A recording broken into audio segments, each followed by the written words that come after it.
नमस्कार। आपका yoga bye R K. Sinha में स्वागत है। आपका मैं शुक्रगुजार हूँ। आप मेरे चैनल को लाइक करते हैं, सब्सक्राइब करते हैं और दूसरों से भी इसका जिक्र करने के साथ साथ इसे आप अपनाते भी हैं। ऐसा कुछ नहीं मैं बताने जा रहा हूँ या बताता हूँ जो कभी किसी ने नहीं कहा या जो आप नहीं जानते हैं। सवाल तो ये है कि सब लोग सब कुछ जानता है, सारी चीज़ आज की डेट में अवेलेबल है, हर जगह है, हर किताबों में है, हर चैनल पर अवेलेबल है, लेकिन जान करके भी अनजान बने हुए हैं, कोई करना नहीं चाहता है। मैं कुछ ऐसा घोल आपको नहीं पिलाने जा रहा हूँ जो आपके अंदर ऐसा कुछ क्रिएट कर दे कि बिना किए हुए ही आप उन सब योग्यताओं को हासिल कर लें जो आप चाहते हैं। चाह तो रहे हैं लेकिन कोई कमिटमेंट नहीं। कमिटमेंट भी है तो कोई उसके साथ साथ न तो कॉन्फिडेंस है, न कैपेबिलिटी है, न करेज है, और इन सबों के चलते ही आप सोचते तो बहुत कुछ हैं, करते कुछ नहीं है। एक चीज़ हमेशा गांठ बांध करके सोच लें, इसे रख लें, इसे धरोहर बना लें। अगर आप में किसी कमिटमेंट को पूरा करने की करेज नहीं है और कैपेबिलिटी नहीं है तो कभी भी आपके अंदर इसका कॉन्फिडेंस नहीं आएगा कि आप लाइफ में कुछ अच्छा कर सकें, अपने लिए या अपनों के लिए या समाज के लिए आप कुछ नहीं कर सकते हैं। तो सबसे पहला चीज़ है, अगर कमिटमेंट करते हैं तो see that it is fulfilled.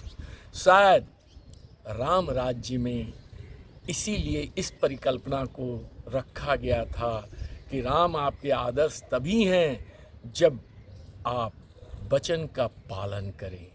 मतलब प्राण जाए पर वचन न जाए। ये आपके अंदर जब भावना आ जाए, आपके मर्यादा पुरुषोत्तम की ये कैरेक्टर आपके अंदर आ जाए, तो निश्चित रूप से आपका ये कमिटमेंट आपके अंदर साहस पैदा कर देगा, आपके अंदर एक कॉन्फिडेंस लाएगा।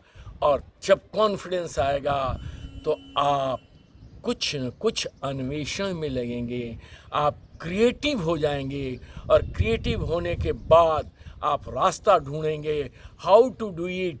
समस्याएं सबके पास हैं, लेकिन जैसे ही आप कॉन्फिडेंस के साथ आप बढ़ते हैं तो आपके अंदर क्षमता आती जाती है, क्रिएटिव होते जाते हैं, आप रास्ता ढूंढते जाते हैं, और उन रास्तों में ही आप जब निकलते हैं तो कैपेबिलिटी भी आ जाती है, और कैपेबिलिटी के बाद आप उसे पूर्णतः हासिल करते हैं। तो याद रखें कि किसी भी चीज़ को अगर करना है तो पहले अपने आप से कमिटमेंट करें। लेकिन आप राम की संतान हैं, आप राम के पथ पर चलने वाले हैं, तो राम के इस शब्द को भी रखें, प्राण जाए पर वचन न जाए। और जैसे ही ये भावना जनरेट करेंगे वैसे ही आप सक्सेस की हर ऊंचाइयों को पाते चले जाएंगे।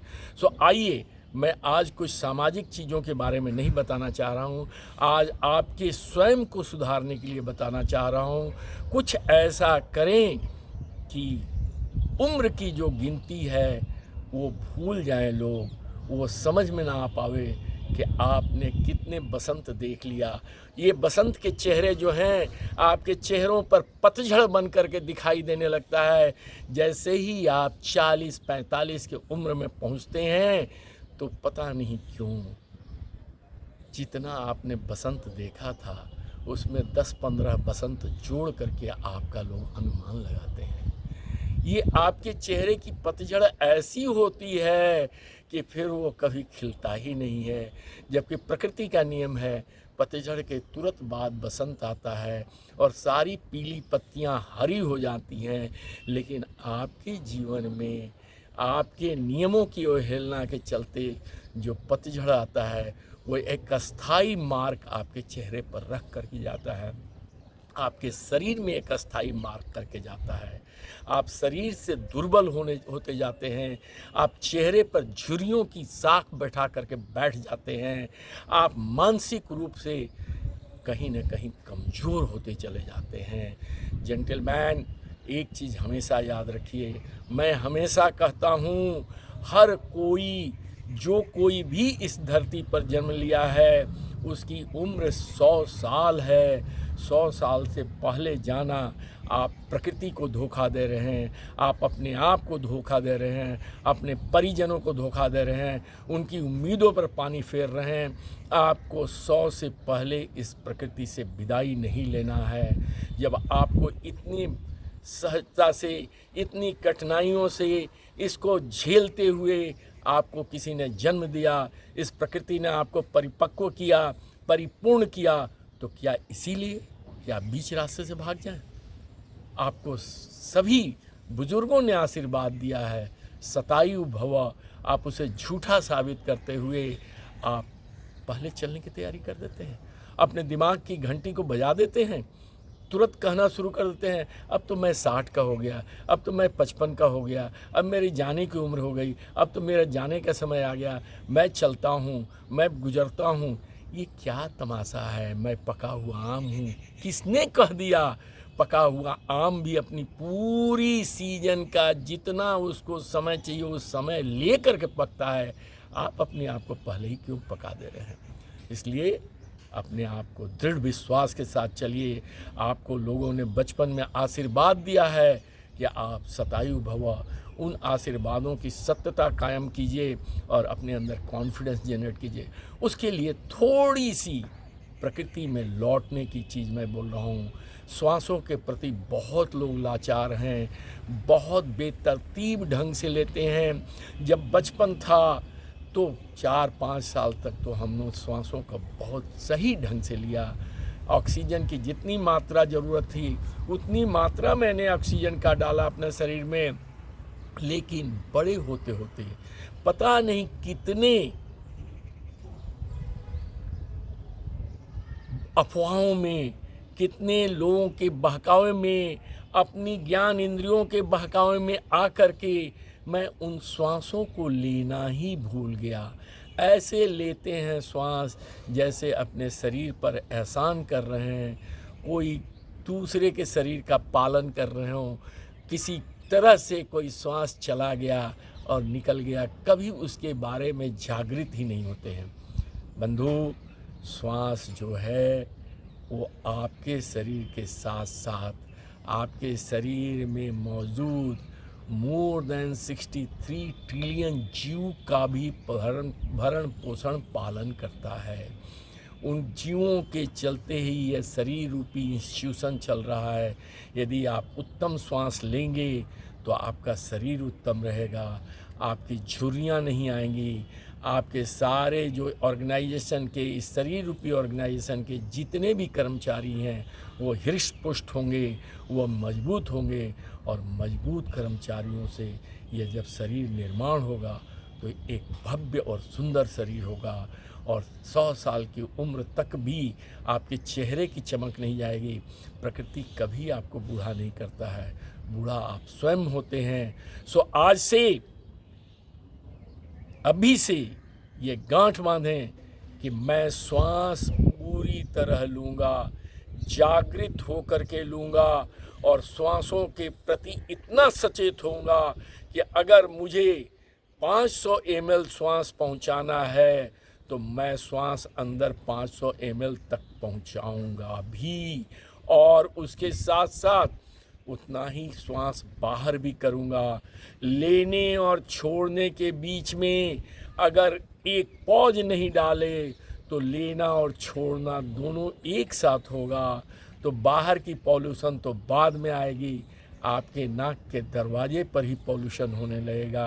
अर्थात आप हवा के साथ ऑक्सीजन को लेना चाहते थे, ऑक्सीजन का इनरिचमेंट करना चाहते थे, लेकिन जब छोड़ेंगे तो छोड़ते हुए हवा में कार्बन डाइऑक्साइड होती है और कार्बन डाइऑक्साइड ऑक्सीजन से मिल करके एक पॉल्यूटेड एयर आपके लंग्स तक पहुंचाता है, तो आपकी खून की सफाई सही ढंग से नहीं होगी।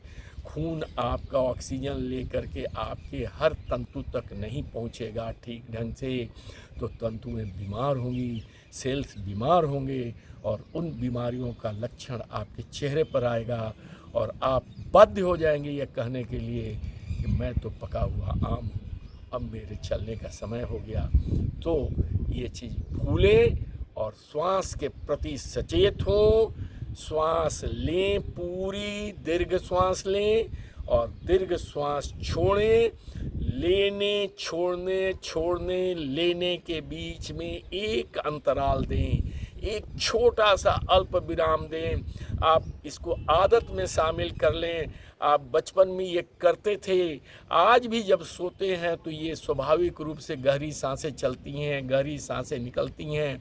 पता नहीं क्यों जागृत अवस्था तो कहा जाता है सावधान मुद्रा को, लेकिन आप सावधान नहीं होकर के असावधानी में श्वास ले रहे हैं। ऐसा श्वास लेते हैं कि छाती का बाल तक नहीं हिलता है, जबकि श्वास लेने में पेट गुब्बारे की तरह फूल जाए।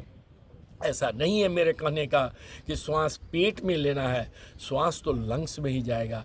लेकिन जब लंग्स पूरी तरह फूलेगा तो हमारा डायफ्राम जो पेट और लंग्स को सेपरेट कर रहा है, वो डायफ्राम जो है नीचे दबाएगा पेट को, और पेट जब नीचे दबेगा तो नेचुरली नाभि तक फूल जाएगा पेट, और ऊपर का डायफ्राम जो है ढकेलते हुए उसको ले जाएगा और स्पेस देगा लंग्स को पूरी तरह फूलने के लिए।